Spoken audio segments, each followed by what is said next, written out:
आणि 24 तारखेपासून कुठल्याही परिस्थितीत आपल्याला प्रचाराची सुरुवात करावी लागेल. तोपर्यंत पॅम्पलेट सुद्धा तयार होतील, सगळ्या गोष्टी तयार होतील. माझी इच्छुक उमेदवारांना आणि सर्वांना एकच विनंती आहे की पक्षाने एकदा एबी फॉर्म दिल्यानंतर आपण कुणी नाराजी दाखवून निवडणूक किंवा निवडणुकीचा प्रचार 27 तारखेपर्यंत विलंब करण्याची आवश्यकता नाही. कारण 27 तारखेला जर आपण 28 तारखेला प्रचार चालू करायचा म्हणलं आणि 5 तारखेला प्रचार संपवायची वेळ, या सगळ्या गोष्टी लक्षात घेता 7 दिवसामध्ये संपूर्ण मतदारसंघ मला संपवायला लागणार आहे. आणि मी कालच्या महानगरपालिकेला कोल्हापूर बघितलं, वेगवेगळ्या ठिकाणी माहिती घेतली. बऱ्याच वर्षांनंतर स्थानिक स्वराज्य संस्थांच्या निवडणुकांना मतदान द्यायचं असल्यामुळे आजही मतदारांची गफलत त्या ठिकाणी होताना आपल्याला दिसते. जिथं 3 मतं टाकायची आहेत तिथं 2च मतं टाकली जातात.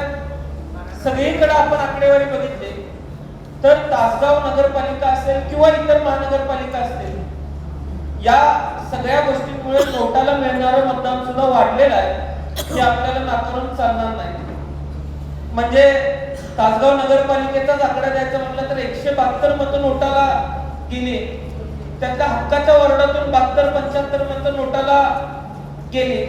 हे सगळं नाकारून चालणार नाही.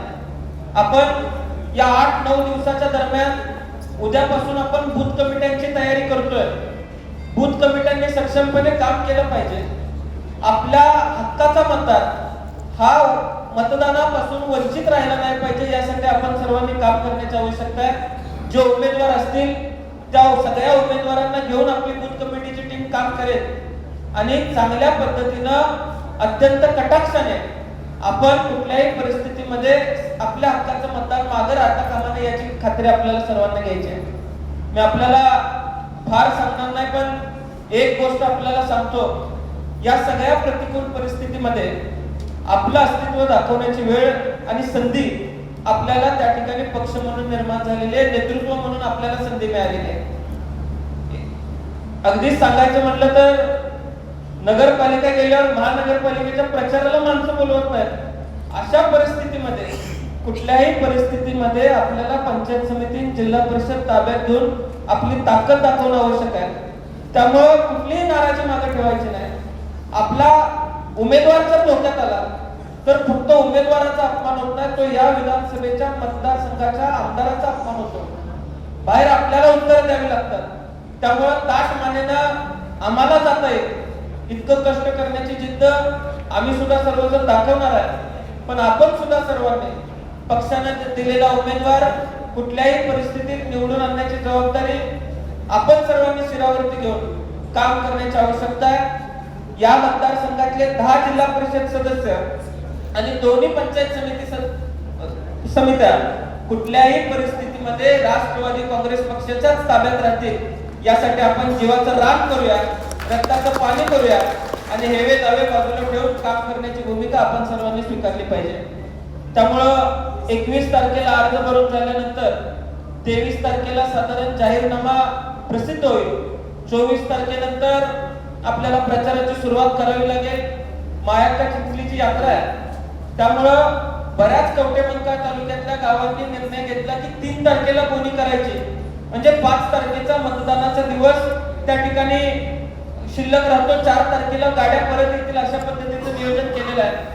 त्यामुळं सुरुवातीचे पहिला आठवडा हा कवठेमंकाळ तालुक्यातल्या सभा संपवण्यातच आमच्या सर्वांचा वेळ जाईल. तासगाव तालुक्यातून सुद्धा बऱ्याच गावातून गाड्या मायाक्का चिंचलीला जातात. त्या गाड्यांची नोंद जाणारी माणसं आपल्याला माहित असतात, त्याची नोंद आपण प्रत्येक गावामध्ये करून घ्यावी. प्रत्येक जिल्हा परिषद सदस्य असतील किंवा पंचायत समितीच्या उमेदवारांनी करून घ्यावी.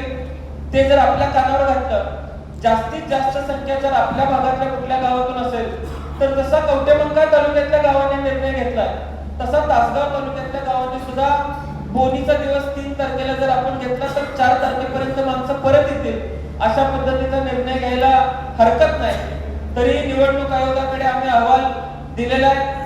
मतदानाचा दिवस 2 दिवस पुढे गेला तर अधिक सोयीस्कर होईल असा अहवाल कलेक्टरांनी सुद्धा दिलेला आहे.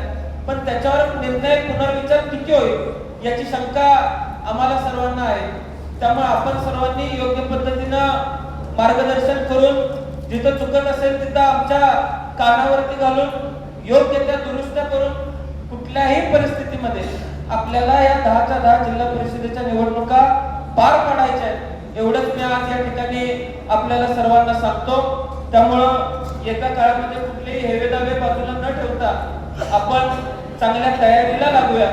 प्रचाराला वेळ फार कमी असल्यामुळे आपण सर्वजण ताकदीने मैदानामध्ये उतरून घरोघरी पोहोचण्याचा प्रयत्न करूया एवढीच विनंती मी आपल्याला सर्वांना करतो. साधारण आज ही सगळी नावं आपल्यापर्यंत आलेली आहेत.